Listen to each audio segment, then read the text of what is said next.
So they were really, really good throughout the year, and then they lost like, I don't even know, maybe like 25 of their last 40 games or something like that, or 30 games. Skid. It was bad. It was bad. And I kept saying this every single night coming out because I think they had like a 9 or 10 game lead on the Reds in the wild card. And it just, every night I was like, I'm not going to panic until the Reds pass them. And then it came closer and closer. And then the Reds finally passed them. I'm like, all right, now I'm panicking because this is brutal. But I went on one of my little sheets, and it was a Rockies Padres game, and it was 1-0 at Petco Park. And in the recap section, it says absolutely nothing happened. And so that is the mindset that I had going into that game. Those are Sam's 5-hour post-game shows. The games where like everything happens, like think of the second game in Korea last year. He'll do a 5-minute post-game show and cram everything in. At 3 a.m. Yeah, but it's the game where 3 runs are scored and they're all scored via the sac fly is when you'll get the marathon 10-hour postgame show. Yeah, but the problem, you're right. But the problem is, I think the sac flies don't really, you don't play sac flies on the radio for highlights or anything because they're very uneventful. Yes. So you literally have no highlights for the game then. Well, I take them because I'm psychotic, but other than that, you kind of have to as well. Yes, you kind of have to as well. All right, well, we will get into some baseball stuff tonight, and we will get into at the end of the show. I have an issue with MLB Network that I need to bring up. I also have a daily gripe. It's not as serious as last night's daily gripe, but we will get to that. I'm Matt Skraby. This is the Skraby Show. You can watch on YouTube if you go to 97.3 The Fan, or if you go to the Skraby Show on YouTube, you'll see that live broadcast. Also, X at Matt Skraby, Facebook 97.3 The Fan, Twitch 97.3 The Fan. And Michael King made his, believe his first appearance of the spring so far. And Michael King did all right today. Went 2 innings, no hits given up, 2 walks, which is whatever, but 3 strikeouts. And so, yeah, we're not worried about Michael King. And we're really not worried about anyone right now in spring training. The only player I'm worried about or the only position I'm worried about is that left field position. But the guy that the Padres signed today, and if you're, getting off work, haven't seen anything today, the Padres signed a utility infielder, and he was very, very, very good last year in 85 games for the New York Mets. I'm going to get Frank's thoughts on that in just a second. But Jose Iglesias is now a San Diego Padre. And one of the things I think is great about this is that Padres fans have been telling me for months that they want the Padres to sign Jose Iglesias. And I also I was also someone who brought it up as well. And we kind of came to the conclusion over a couple days that Jose Iglesias is probably going to, get a contract that's outside the Padres price range. Well, guess not. And I asked Chris at the beginning of the show, why is this so easy for the Padres? Why did no other teams want him? And I don't know that no other teams wanted him, but he took a contract. He's going to earn $3 million if he makes it to the majors, and he can earn another $1 million in incentives. My question, and I'm not trying to make this, I'm not trying to rain on anyone's parade. No pun intended. It's going to rain today. But what's wrong? What's the catch? What is the catch here? Why did no other team offer him $3 million and $1 million in incentives? I don't understand that. Looking at what he did last year, he is a great addition to this team. I'm surprised they hadn't done this a lot earlier. I think maybe kind of sort of the Padres might be seeing that Yuli Gurriel isn't going to be the bench player that they really want him to be at the age of 41. So maybe they brought in Jose Iglesias, but in 85 regular season games last year, he slashed 337, 381, 448. So I put him at an OPS over 800 roughly, with 4 home runs, 26 RBIs, and he played awesome defense. That's the key here. The key is the awesome defense. And Eric is asking on the chat, why isn't he still on the Mets? And I read this this morning, why he's not on the Mets anymore. And David Stearns, the GM of the Mets, basically said they wanted to open up that position to play around with that roster spot throughout the year. Last year, they couldn't really play around with the roster spot because of all the other things that were happening. And so they felt like they wanted an extra spot that they could bring guys up and down, and they didn't have to worry about sending down someone every single time they needed to make a transaction. So that's why he's not coming back to the Mets. And they also, he was only in there because of the injury to Jeff McNeil. So that's the reason he got in there. And the reason that he was playing so well is because Jeff McNeil wasn't able to play, in my opinion. But here's where I think the Padres are going to benefit most from him. They just picked up a guy who plays amazing defense, and they picked up a guy who's going to be able to play third base, shortstop, and second base.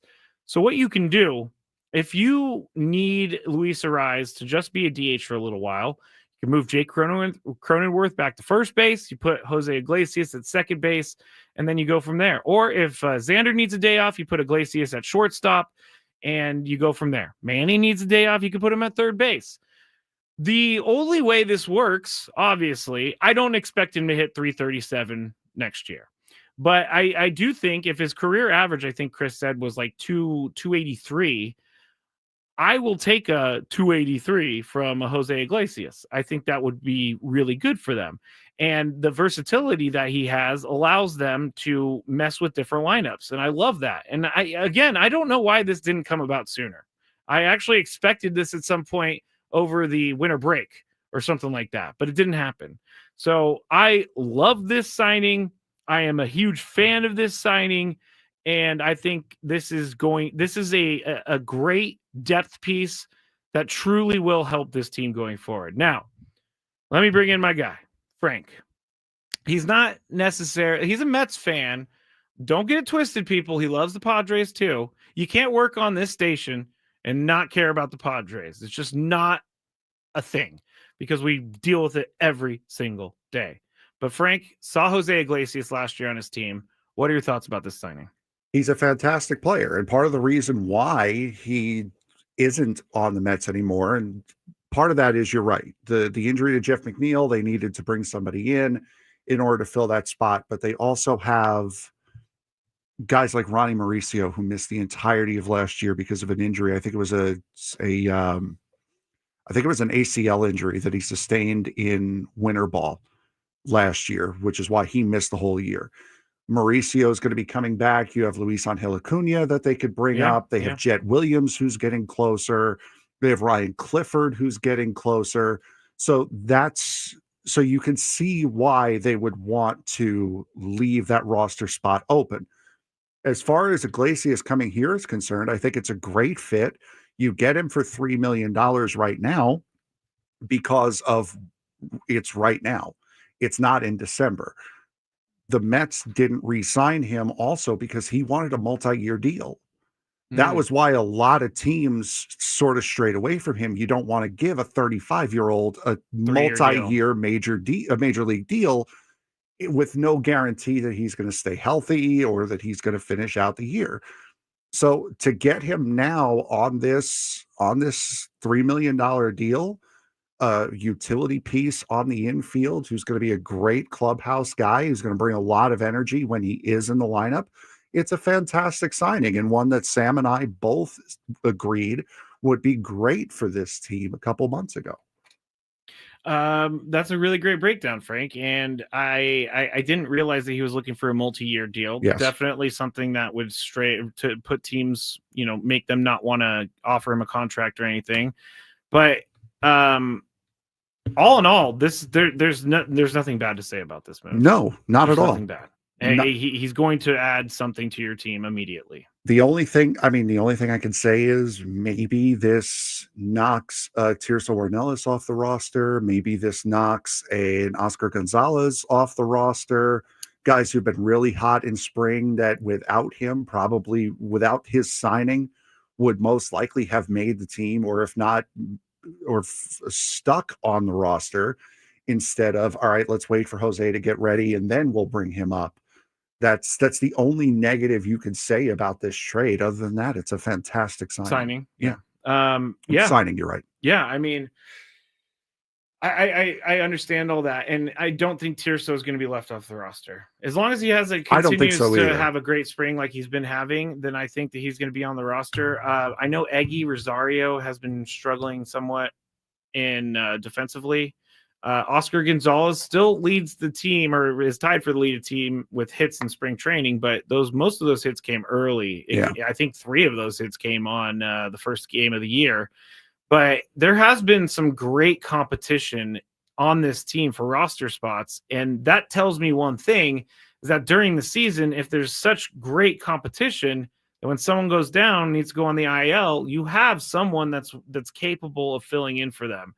Now, hopefully, it won't be long-term stuff, but you have guys down in the minor leagues that are just dying for a chance to get to the major leagues. And Tirso Ornelas, who's someone who 8 years in the minor league system for the Padres, he's probably just, I think it's champing at the bit to get to the major leagues, not chomping, champing. Yeah, 100%. And I think it's shown in the way that he's played here this spring. Is he's been great. He's been finding gaps. He's been hitting doubles. They're pinch running Yeah, him.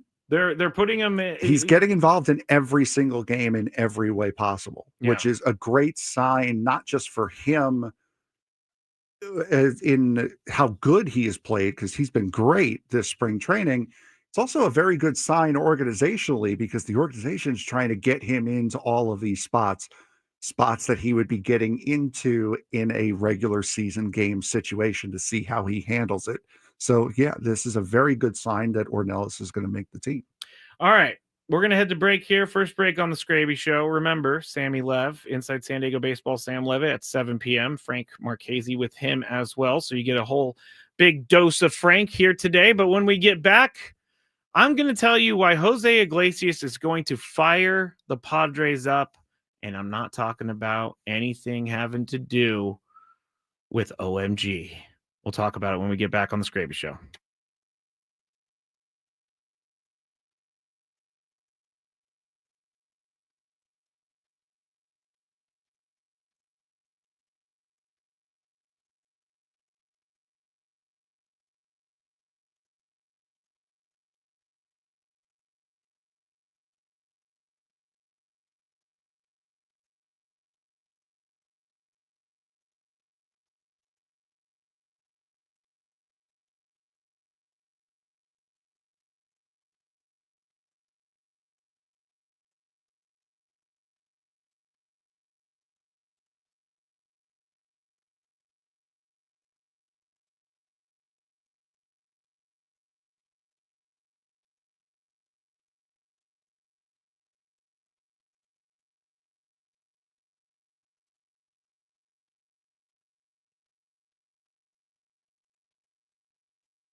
The angelic tones of Jose Iglesias, the newest Padre player.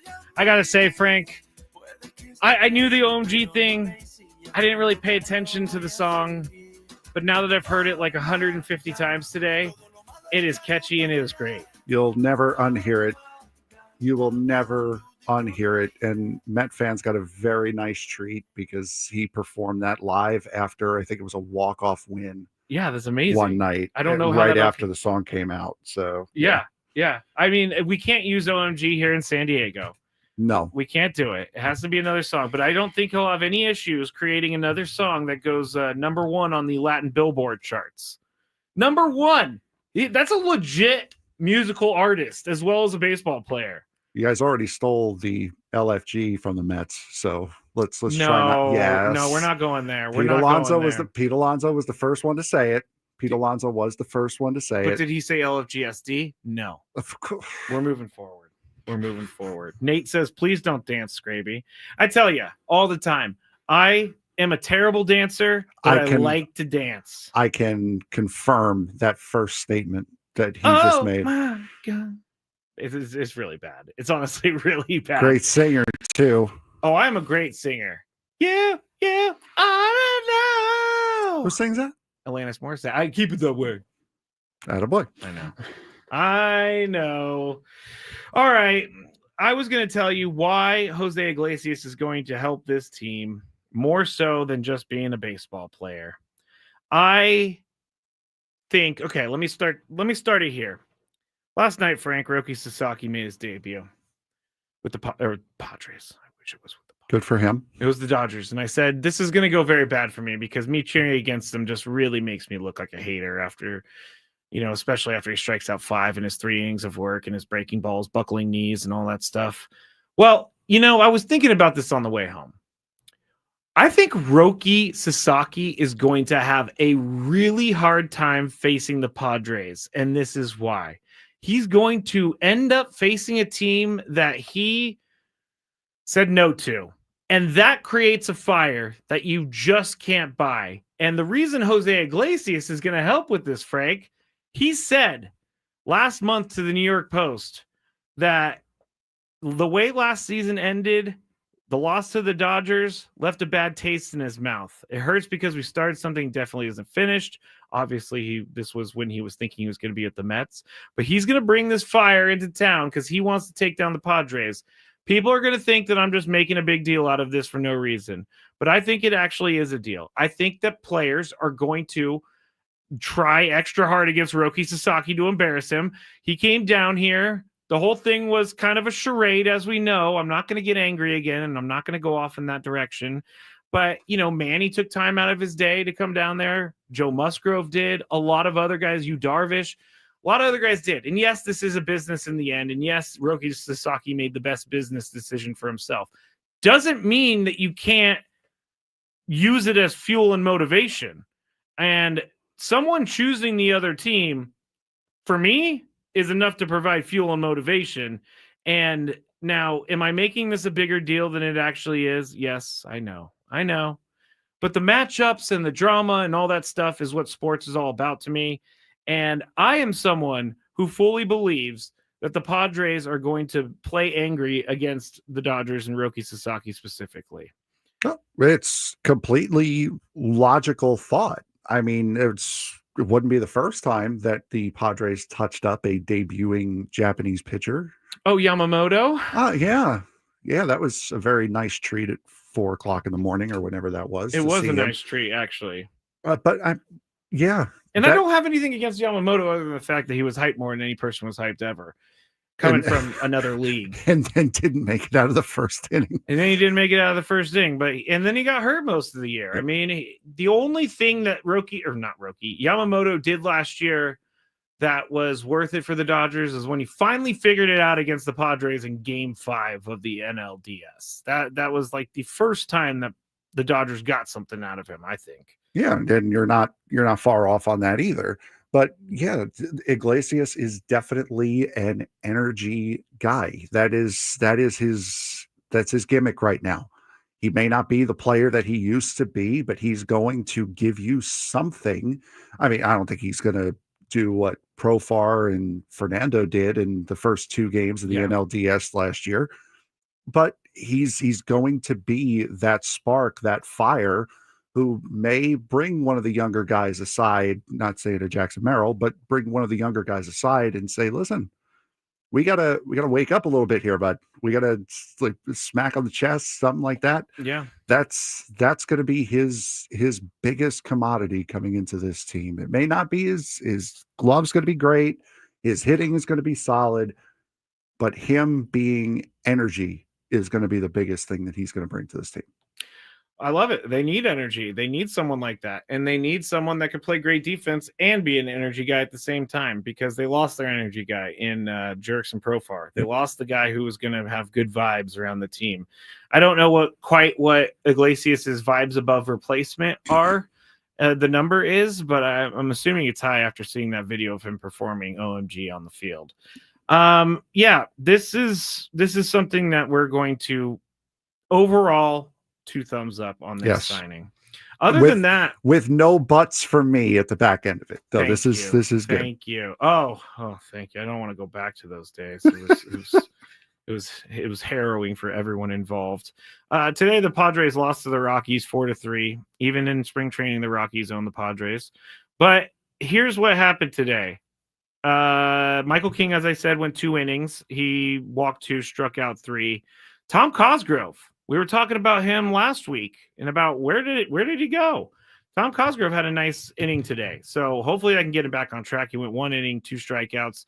Robert Suarez gave up a bunch of runs the last time he pitched, and he ended up going an inning today, just gave up 1 hit and struck out 2. New addition Wes Benjamin, who was signed last week, a lefty reliever. I think he was coming from the KBO. He went in inning today, no hits, no runs, nothing. So he had a clean inning. And then after that, you just got some of the guys that are making the team, or trying to make the team. Fernando had a hit today.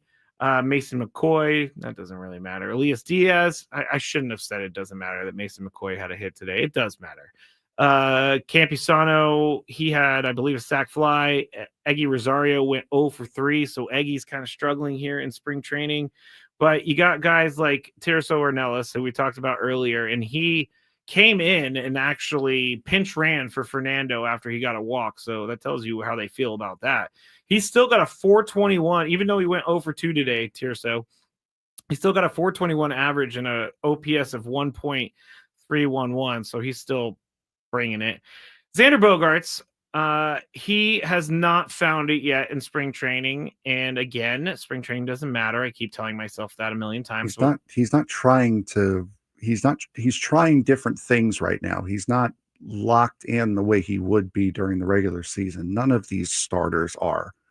These starters are trying to find a rhythm. They're not worried about their average. They're worried about trying to figure little tweaks out. That's what they're doing. Thank you for that. People keep telling me it doesn't matter. I can't wrap my head around it. I feel like it does matter. It doesn't matter. In the end, the wins and losses don't matter. But I do think if you go 0 for 35 in spring training, it's probably not going to bring you into the season in a great mood. No, personally, it won't. But as far as don't take big starting star players' statistics in spring training as any indicator to what they could do during the regular season. Does it worry you that Jake Cronenworth is hitting 154? No. Okay. Because if he's working on something with his swing, or if he's working on something behind the scenes that we don't know about, then he's not focusing on the fact that he's only hitting 1 for his last 40 in spring training. It doesn't matter to him. Okay. He's working on getting he's working on getting right whatever he's working on. Does it worry you that the 2 catchers that played today, one's batting 143 and one's batting 182 in spring training? Does that worry you? Is one of your catchers Gary Carter? No. Is one of your catchers Johnny Bench? No. Is one of your catchers a prime Brian McCann, to bring it back to more recent times? No. So then what are you expecting out of them? 17 home runs like Higashioka gave us last year. That's called getting spoiled, is what that is. No, that is what Matt Snyder was on today, and he goes, you had to replace Jurickson Pro. You had to replace Higashioka, 17 home runs. I love Kyle Higashioka. I don't think he's going to hit 17 home runs this year. He'll hit 17 home runs over the lifetime of his contract in Texas. Not in 1 year. In the 3, is it 2 years or 3 years? I think it might be it's 3. 2.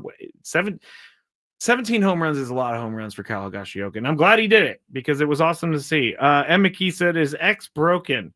I don't think that. I don't think that he's broken. Who did we talk to recently? I can't remember off the top of my head, but we did talk to someone else, Rob Bradford.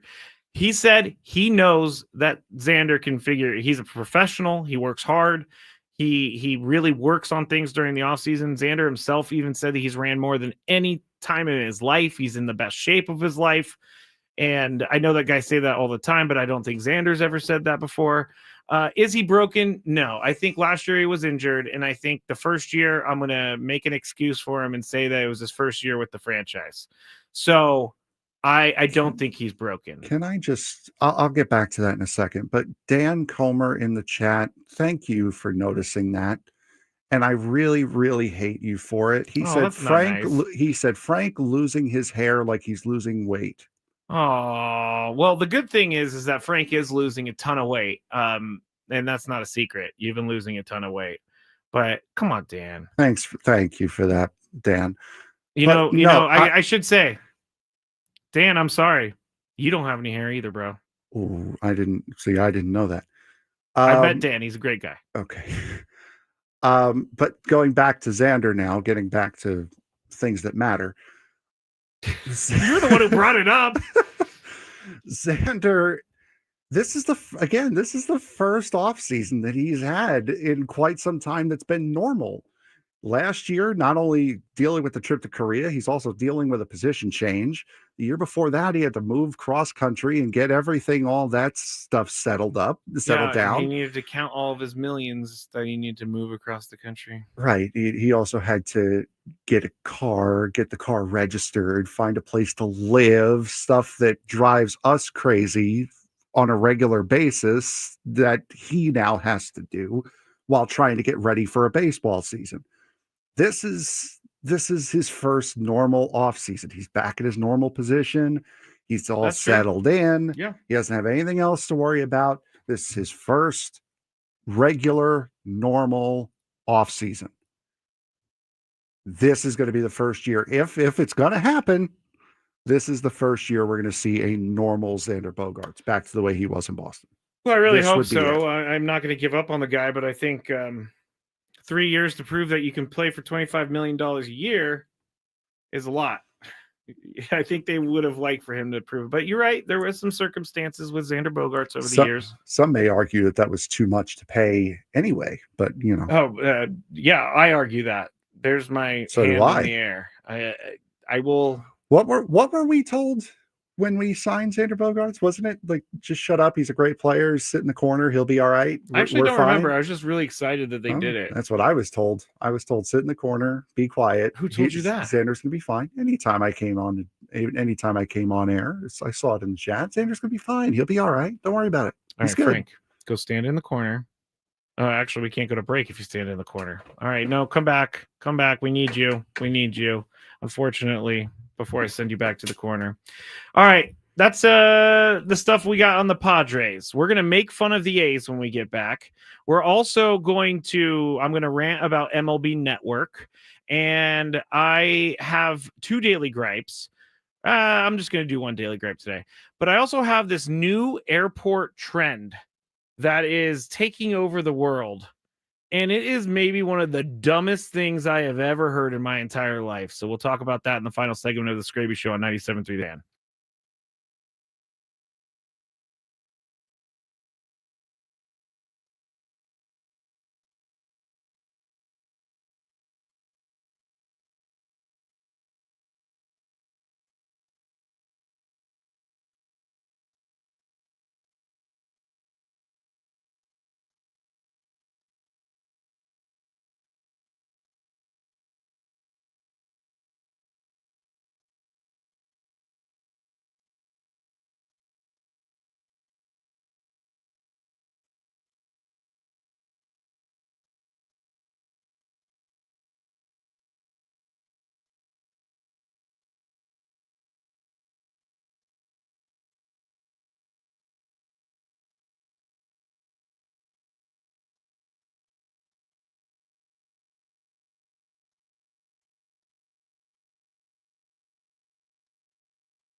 Final segment of the Skraby Show here on 97.3 The Fan. I found another fun topic in the break that we're going to talk about.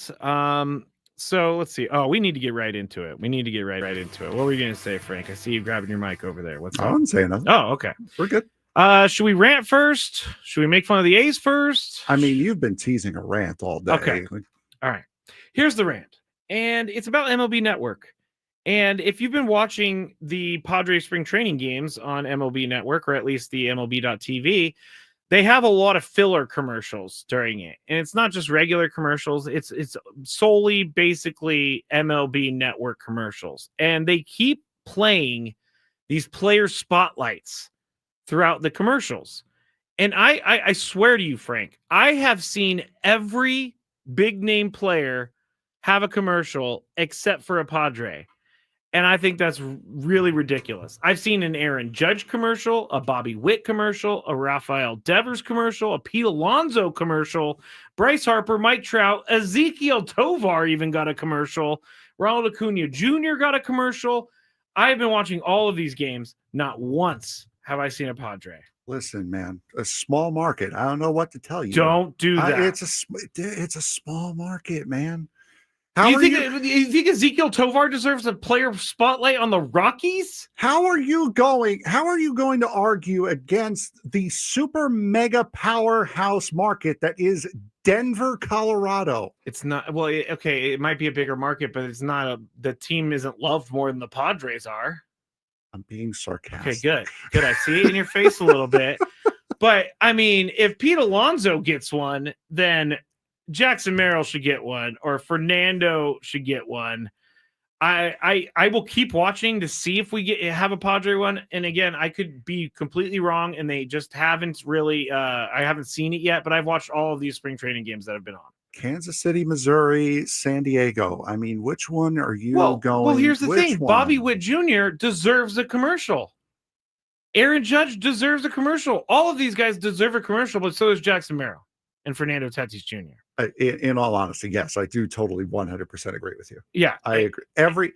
Honestly, every team's superstar. And this is why people say MLB has no ability to grow a star, is because they take the stars that they have dealt in their lap and push them to the moon. And then nobody else gets any love whatsoever. Yeah. The number one, hell, even the number one and number two players on every single team should have a commercial on MLB Network. Yeah. Every single team. Every single team should have at least one, but you're right. One or two. Every team has at least one or two players that you can make a commercial about. A's, Brent Rooker, which, by the way, I saw yesterday, which was really funny. They asked all of his teammates what his actual real first name was, and Mason Miller was the only one to know that his first name was actually Terry, which was hilarious because all the players started laughing. But it's just like you could put Brent Rooker, you could put Severino on there, you could put a bunch of other guys. I mean, around baseball, we can name guys all over the place. Oh, I've also seen a Julio Rodriguez one. So I know it's not that strong of a rant, but I these things are noticeable to me. They're noticeable to every fan, but no one really cares except for the fan of the team that's not shown. And I think they need to start making some. All right, we're gonna make fun of the A's in just a second, but Frank brought up this in the break, and I'm kind of mad that I didn't see this earlier today. MLB The Show 25 has released their player ratings. Top 5 for each. I think it's the top 5 for each team, I think.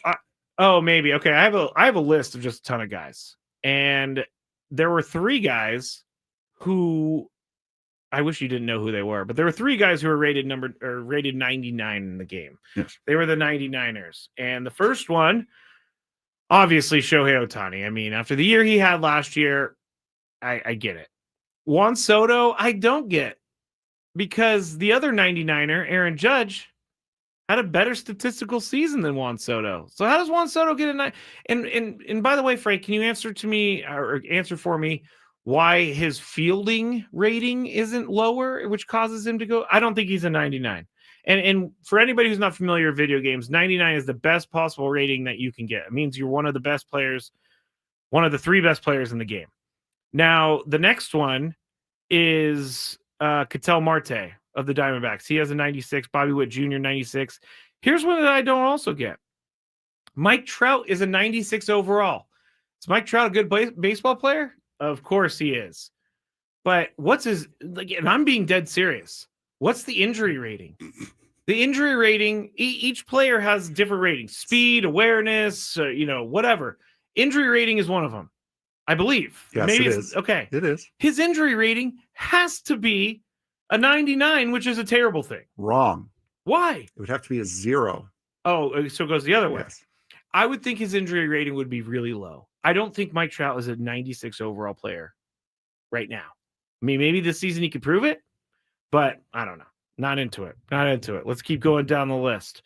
We got Mookie Betts, 95. I can accept that. Francisco Lindor, 95. Not a big fan of Francisco Lindor, but I can accept that. Bryce Harper, same. Jose Ramirez, 95. All good. Gunnar Henderson. Why do we value Gunnar Henderson so much? I know that he had a ton of home runs. Hendo's a solid player. Okay, let me go look at the stats just to make sure I'm not too far off base, because Gunnar Henderson's third year in the league? He's a 95er? Yeah. Okay, he hit 281 last year, 37 home runs, 92 RBIs. And that's supposedly a sophomore slump. Okay. Withdraw my Gunnar Henderson hate. Thank you. Chris Sale, 94. Tarek Skubal, 94. Paul Skeens. I almost thought they would create a whole new rating system for him, because he just can't be rated with every other one of the humans. The reason why is because Major League Baseball is not in charge of San Diego Studios. It's San Diego Studios that is in charge of the ratings, not Major League Baseball. Well, all right. Paul Skeens, 93 overall. Ellie De La Cruz, 93 overall. Kyle Tucker, Ronald Acuna Jr., and the first Padre on the list, Fernando Tatis Jr., is 93 overall. Now you got Yordan Alvarez, Blake Snell, and Corey Seager at 92. Tyler Glasnow, Emmanuel Clase, those two guys, 91. We don't need to name the rest of them. But the next Padre on the list, Frank already told me, so I'm just going to reveal it to everyone. Jackson Merrill on the list, and his rating was an 87? Yes. Which is really good. 2024 Rookie of the Year, rated lower than the guy who actually won the award. Yeah, that's true. That's true. He is rated lower than the guy who actually won the award. 87, I can accept 87, but still, for a second-year player, that's not half bad. Not half bad. Kind of still seems like a slap in the face to me. So, I don't know. He did win the Rookie of the Year last year. So Paul Skeens? No, Jackson Merrill did not. Maybe that's why he doesn't get the points. He did, but anyway. He did, and I will go to my grave with that. Trevor says Skeens is 1001. So I agree with that. MLB The Show coming out on March 18th. And I'm going to get my game, and I'm going to hopefully try and connect with people and maybe play. Maybe Frank and I will play a game one of these days on Twitch or something. I'm down for that. Frank strikes me as a guy who's probably really, really good at pitching. At pitching, not hitting. No. Oh, see, I'm terrible at pitching. I'm great at hitting. See, this is why we're meant to hang out. This is the kind of thing that I build on your weaknesses, you build on mine. So we're playing perfect. Against each other. I don't want to play on the same team as you. There are team. Well, have you ever played Madden with the same person on your team? I don't play Madden because it's a garbage product and has been for a very long time. Hey, hot take over there. Gonzo, is it cross-platform? I believe playing online is cross-platform. Yes, it's Xbox and PlayStation. Yes. All right, let's make fun of the A's real quick. I'm running out of time. But do we not make fun of the A's enough? Here's what we're making fun of. LeBron Antonio Hills, who wrote this article for the Sacramento Bee. And we talked about it slightly on the Gwynn and Chris show. But he's writing basically, it's extremely disrespectful for the A's to not recognize the city of Sacramento in their name. They want nothing to do with Sacramento. They don't even want people to know it's there. They are going to go by the Athletics. On this show, and Gwynn and Chris, we're going to go by the Sacramento A's. I think it's extremely disrespectful because the city took you in when no one else wanted you. They're making a bunch of changes to the minor league park there. The AAA team that is in town is completely flipping every one of their schedules so that they can all play on the same field.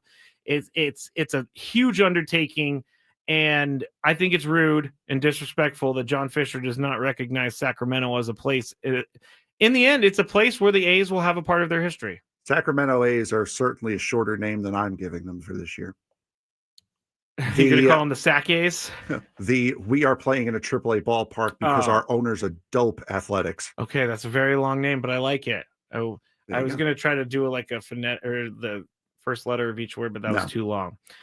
I can't get behind the A's, and I feel really bad for A's fans, but people are actually getting excited about the season in Sacramento. Now, I don't know how long that the excitement is going to be there, but I've talked to several people in Sacramento that said that they have already bought tickets to the first one of the games in the first month. For Sacramento, it's going to be huge because it's the first time they're going to have Major League Baseball in their town. So it's going to be huge. It's going to be an attraction. Unfortunately, that jerk is going to get money from it. He's going to get money from it. And he's not going to rep your town. So that also bothers me, but it's embarrassing. It's disgusting. It is really embarrassing. It is disgusting. I'm trying not to sneeze. Everybody knows some point during the Skraby Show, I'm going to sneeze, and I just haven't done it yet, but I'm trying not to sneeze. Did you just sneeze? Oh, no, he picked something off the ground. Oh, he's going to send me a box of Kleenex. Okay. Let's see. There's a new trend out there. It's called airport theory. Have you ever heard of this before? No. The New York Post reports the airport theory has gone viral on social media, and here's what it's all about. Encouraging people to show up at the airport just 15 minutes before their flight leaves. The challenge has collected over 400 million views on TikTok, leaving some to think they can avoid going or wasting time at the airport. One TikTok user got 3.5 million views when he claimed he made it to his gate in less than 15 minutes after getting to the Atlanta airport, the busiest airport in the world. Another user said they got in line for security at LAX and they made it through 4 minutes. Here's the bad part of it. One TikToker said, "Don't do it. I missed my flight and now I'm stuck." Oh, really? Yeah. Oh, that's the downside. Yes. Who would have thought? Yeah, it's apparently people are doing this. A, for TikTok views, but B, because and all social media. I agree with that, but people look at there's something called My TSA, and you could look at the lines at airports. And so this is why these people are doing it. But more people are saying that they missed their flight than the people that said they made their flight. If I'm thinking right now, San Diego Airport, if I show up 15 minutes before my flight, I don't care. I don't care how few people are there. I'm not getting there in time. Because you know what they're doing, right? They're getting there 2 hours early like any other normal person would and are saying, "Hey, I got here in 5 minutes." Yeah.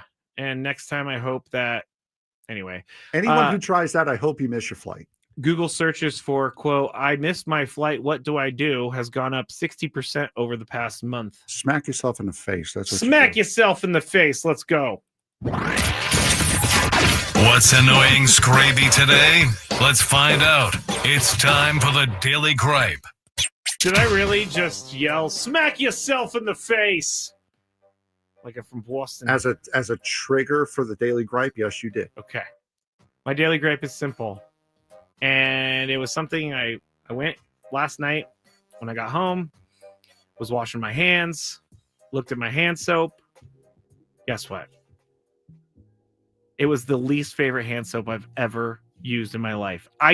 Daily Gripe is this. Like apple pie hand soap. Apple cinnamon hand soap. Not a big fan of the apple cinnamon hand soap.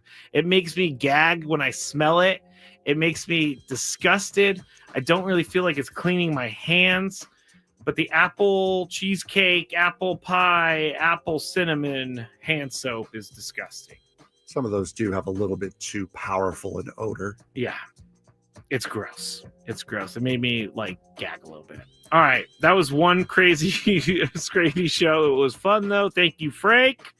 I will be back tomorrow for some more fun on Gwen and Chris and Skraby Show. Frank is going to be here for Inside San Diego Baseball with Sam Levitt. That starts in 5 minutes. Have a great night, everybody. Stay tuned for Sam.